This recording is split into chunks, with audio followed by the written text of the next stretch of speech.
After doing everything except for what I was supposed to be doing in college and after being put on academic probation, all I could think was, I got to get out of my mama's house.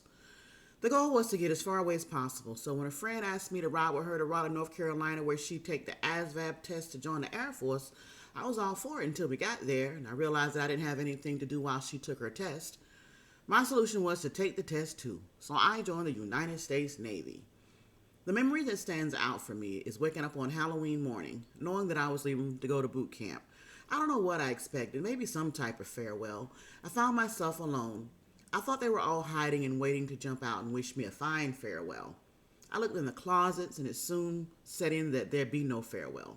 No one stayed to see me off. I shook off my feelings of disappointment and off I went to Orlando, Florida for boot camp. That was like in 1989. Joining the military was a complete and total accident. It should have never happened. I have no business in or with the U.S. military. It's one of those things that when you look back on it, all you can do is shake your head. I'm the last person who should have ever enlisted in the Navy. First of all, I can't swim. And most of all, I'm not going to be bossed about. I joined the military with the sole intention of traveling to Japan and living there. I have no idea where that notion came from. And it didn't matter because Uncle Sam had a different plan in store for me. He sent me all the way to South Carolina. There I was trying to escape North Carolina, and he sent me one state over. I wanted to be an engineer so that when I got out, I could get a good job making good money. But oh no, Uncle Sam said that I'd be a storekeeper. So naturally I rebelled. It bothered me that the recruiter lied to me, said that I could pick 3 places to be stationed. He had the nerve to call it my wish list and guarantee that I would get stationed at one of them. At no time did I select Charleston, South Carolina. As far as I was concerned, all bets were off. I had an attitude too big to be contagious. Before I arrived in Charleston, South Carolina, I knew the United States Navy would not get one good day of work out of me, and they didn't, and it backfired. Before I knew it, I was undesignated. That means you're unemployed. Do you know what they call people in the Navy who have no job? A decade.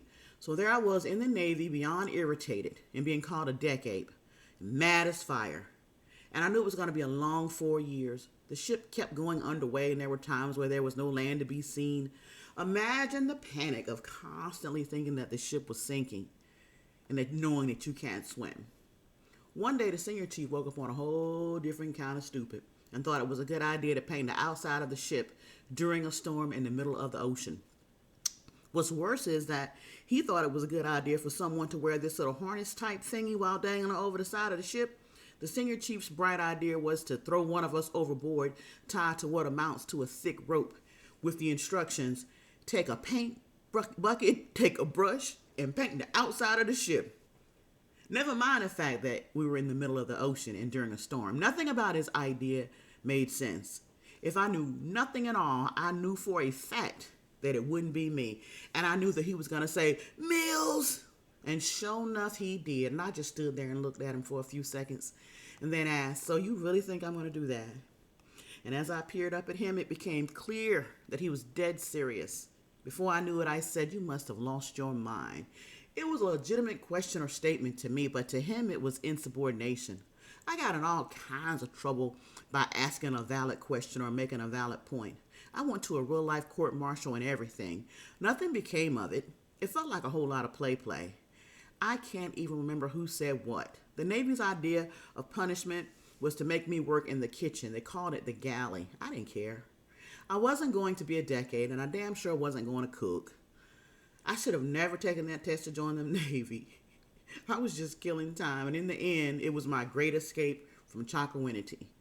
What I learned about the military is that recruiters are liars.